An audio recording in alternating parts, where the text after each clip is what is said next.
As the Texas Department of Public Safety starts beefing up border security as part of its border surge, North Texas organizations are bracing for thousands of young children coming out of border shelters.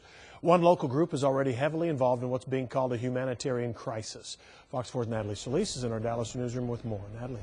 Well, Steve, Catholic Charities of Dallas is watching what's unfolding on the border very closely because many of those kids could end up here. It has already trained 80 attorneys on how to deal with these cases, and they'll help these children through the legal process. The problem is right now there is such a surge and such a backlog of children to be processed. That stage is just in gridlock.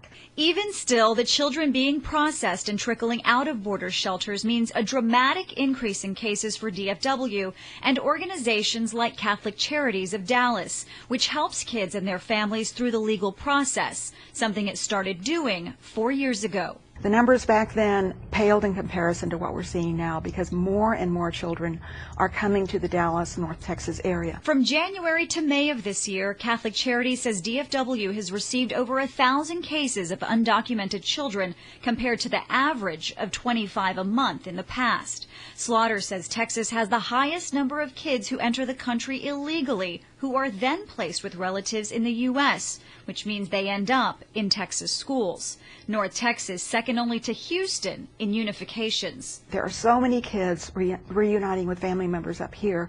I could very well see the Office of Refugee Resettlement seeking a contractor to open a shelter here. The big question, what happens to them next? Some lawmakers, including Democrats, have said there need to be a strong message that just because children make it across the border doesn't mean they get to stay. It's a question the candidates for governor have to answer. It has to be dealt with in a way that hopefully provides a safe return to their families. Our goal is going to be to go after the smugglers, the traffickers, the cartel members, all the most violent aspects of the people who are coming here illegally and clamp down on them. Well, some lawmakers have compared this crisis to Katrina, saying Texas handled that influx well. But Slaughter says that is not an apples-to-apples comparison, since these are mostly minors coming from various cultural backgrounds and speaking a different language. She says it is far more complicated than what we've seen before. Steve. All right, Natalie Solis in the Dallas newsroom, thanks. And starting next week, remember the Department of Public Safety will send more state troopers to South Texas to help with border security. Attorney General Greg Abbott would not give specifics, but said the head count would be in the hundreds. The governor announced last night $1.3 million per week will be spent toward the extra enforcement, and it will last until at least the end of the year.